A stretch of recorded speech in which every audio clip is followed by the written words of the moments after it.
اچانک انسان کا دل کسی چیز پہ آ جاتا ہے، یہ انسانی فطرت ہے، تو اس پہ پکڑ نہیں ہے۔ صوفیہ کہتے ہیں کہ تمہارا دل اتنا صاف ہو کہ تمہارے دل میں یہ بات بھی نہ آئے،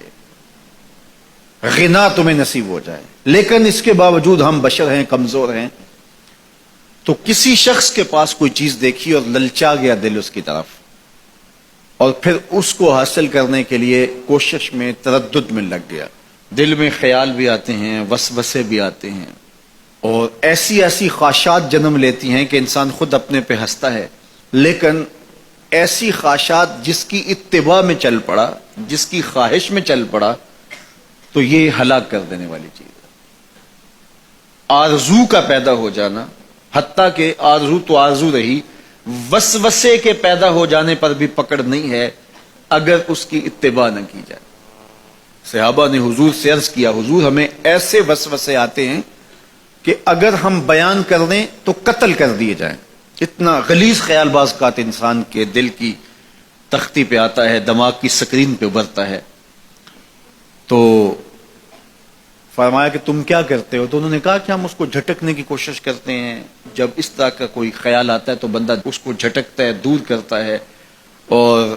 بندہ خوف زدہ ہوتا ہے اور اللہ کی پناہ میں آتا ہے، اور اس کی ایک حالت ہوتی ہے۔ تو اس حالت کا انہوں نے ذکر کیا کہ ہم تو پھر یہ کرتے ہیں۔ تو فرمایا کہ ذالک صریح الایمان، یہ تمہارے واضح ایمان کی علامت ہے کہ اس وسوسے کے بعد جو تمہاری طبیعت میں بے چینی اور بیزاری پیدا ہوئی، اور اس کو دھکیلنے کے لیے، اس کو خیال سے ہٹانے کے لیے، اس کو تصورات سے دور کرنے کے لیے جو تم نے کوشش کی، یہ تمہارا ایمان تھا جو کھڑا ہوا، اور تم اس سے بچنے کی کوشش کرتے ہو، تو یہ تمہارے ایمان کی علامت ہے۔ تو خالی وسوسہ اگر کتنا ہی غلیظ کیوں نہ ہو، اگر اس وسوسے کو خیال کا حصہ بنا کے اس سوچ کو لذت کا سبب نہ بنا لیا جائے،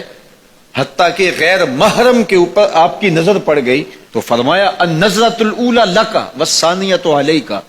جو پہلی نظر تجھے حاصل ہوئی تو وہ تیرے لیے ہے،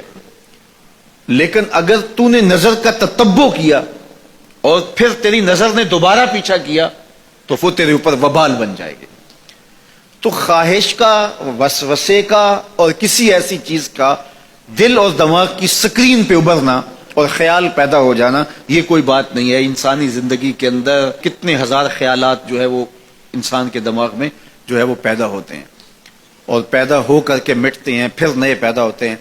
کبھی بھی انسان کا دماغ خالی نہیں رہتا، ہر وقت سوچتا ہے۔ آپ اگر یہ طے کر لیں کہ میں کچھ نہیں سوچنا، تو یہ سوچ رہے ہوں گے کہ میں کچھ نہیں سوچنا۔ یہ کبھی ہو نہیں سکتا کہ آپ کا دماغ ہو اور اس کے اندر جو ہے وہ کوئی خیال نہ چل رہا ہو، ہزاروں لاکھوں خیالات کا ایک ہجوم گزرتا ہے۔ تو انسان کا دل، دماغ اس طرح بھاگتا ہے۔ آپ اچھے لوگوں میں رہیں گے تو خیالات پاکیزہ ہوں گے۔